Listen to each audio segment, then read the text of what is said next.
ఓం శ్రీ మాత్రేయ నమ. ఓం శ్రీ గురుదత్తాయ నమ. ముక్కోటి అమ్మవార్లకు, కొండదేవతలకు, ఖొయదేవతలకు, వనదేవతలకు, సమ్మక్క సారలమ్మ తల్లులకు శతకోటి వందనము, పాదాభివందనం. నేను మీ ఆది గురువు నరసింహారాజు సిద్ధాంతి గారిని.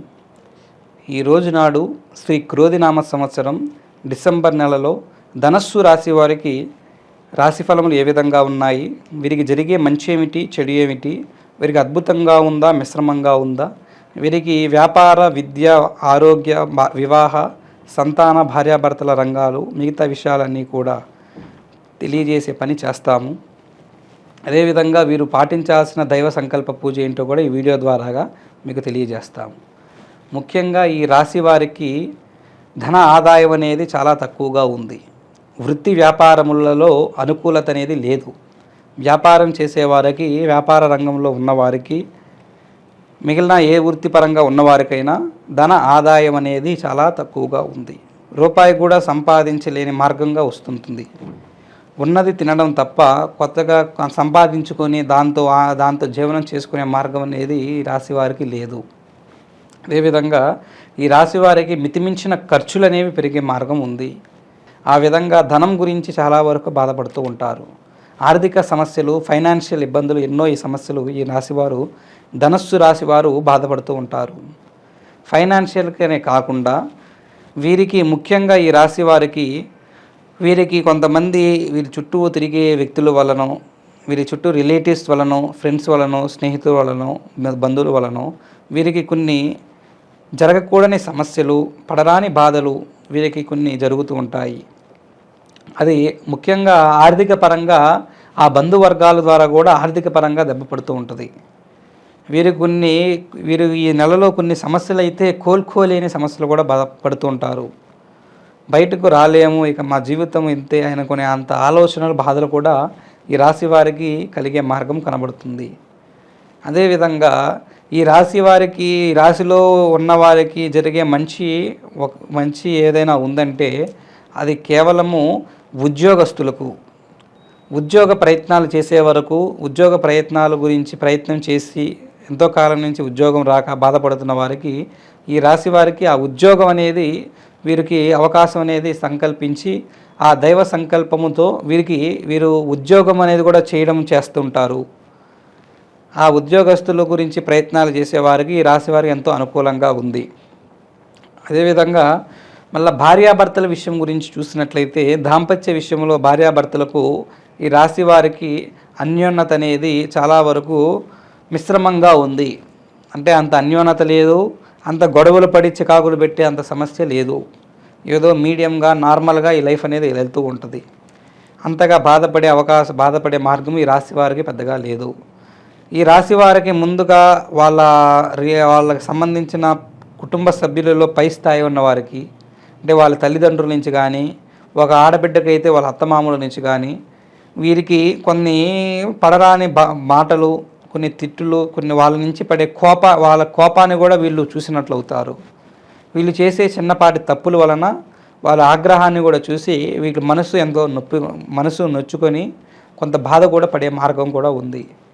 పెద్దవారి నుంచి వీరు ఈ ఒక రాశివారు ఈ నెలలో కొన్ని బెదిరింపులు, కొన్ని మాటలు, కొన్ని కోప విధానముతో, ఆగ్రహంతో నిండిన మాటలు విని దాని గురించి వీళ్ళు బాధపడి, వేదనపడి ఎందుకు ఇలా చేశాము, ఇలా చేయకుండా ఉంటే బాగుండేది, ఇంత విధానం చేశాము, ఇంత విధంగా బాధపడుతున్నామనే ఒక బాధని, దుఃఖాన్ని వీరు పడే అవకాశము ఈ రాశి వారికి కనబడుతుంది.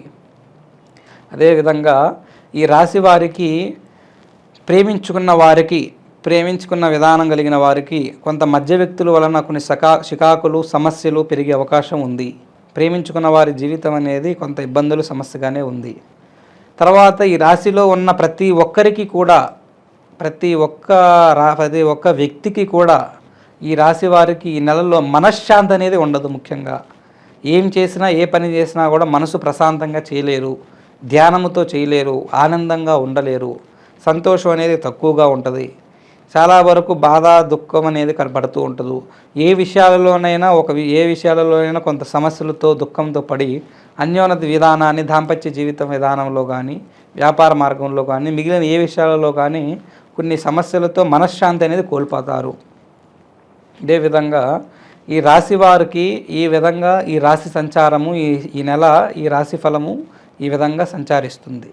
వీరికి ఇంకా అనుకూలంగా ఉండడానికి, వీరి జీవితం కొంత ఈ సమస్యలు అనేవి తగ్గడానికి, తగ్గుముఖం చూడడానికి వీరు దర్శించాల్సిన దైవ దర్శనము ఏమిటి, వీరు పాటించాల్సిన విధానం ఏమిటి అనేది ఈ వీడియో ద్వారా ఇప్పుడు మీకు తెలియజేస్తాను. ముఖ్యంగా ఈ రాశివారు రామాలయానికి వెళ్ళి శ్రీరాముడిని దర్శనం చేసుకొని ఆ రామనామ స్మరణ చేసి నేను చెప్పే ఒక రామ మంత్రాన్ని అనేది అక్కడ ఒక 3 సార్లు చదివినట్లయితే బాగుంటుంది. అదే మంత్రము శ్రీరామ రామ రామేతి రమే రమ మనోరమే సహస్రనామ తాతుల్యం శ్రీరామనామ వరాననే జై శ్రీరామ్ జై భజరంగబలి జై ప్రసన్నాంజనేయ జై సీతారాం. ఇది చదివిన విధానాన్ని మీరు అది నోటీస్ చేసుకొని కావాలంటే నోట్ చేసుకొని ఇదే విధానంగా రామాలయానికి వెళ్ళి 3 సార్లు చదవండి. ఒకవేళ రామాలయం అనేది మన దగ్గరలో లేకపోయినా, అనుకూల విధానంలో లేకపోయినా, ఆ రామ అవతారమైన వెంకటేశ్వర స్వామి గుడికి వెళ్ళి ఈ విధానంగా ఇప్పుడు నేను చెప్పినట్లుగా చదివి 3 ప్రదర్శనలు చేసి ఈ మంత్రాన్ని చదివి మీ విధానాన్ని పాటించుకోండి. ఈ విధంగా చేయడం వలన మీకు కొంత రామ సంకల్పం ఉండి జరగాల్సిన చెడులు అనేవి తగ్గించే మార్గము కొంతవరకు జరుగుతుంది. అదేవిధంగా ఈ రాశి వారికి ముఖ్యంగా ఈ కొంత పడరాని బాధలు సమస్యలు పడేవారు ఈ నెలలో ఇంకా దీర్ఘంగా బాధపడుతూ ఉంటారు.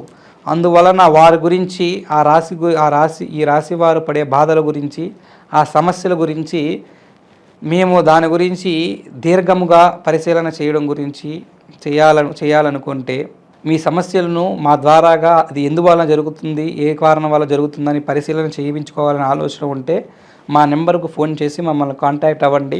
మీ గురించి పరిశీలన చేసి మీ జాతక చక్రాలను, జీవిత విధాలను పరిశీలన చేసి మీ సమస్యలకు దేనివల్ల జరుగుతుంది, ఈ సమస్యకు కారణం ఏమిటి, పరిష్కారం ఏమిటి, దీనికి ఏం చేస్తే మీరు పడుతున్న బాధలు, క్షోభలు అన్నీ నెరవేరుతాయనే మార్గము మీకు తెలియజేస్తాము.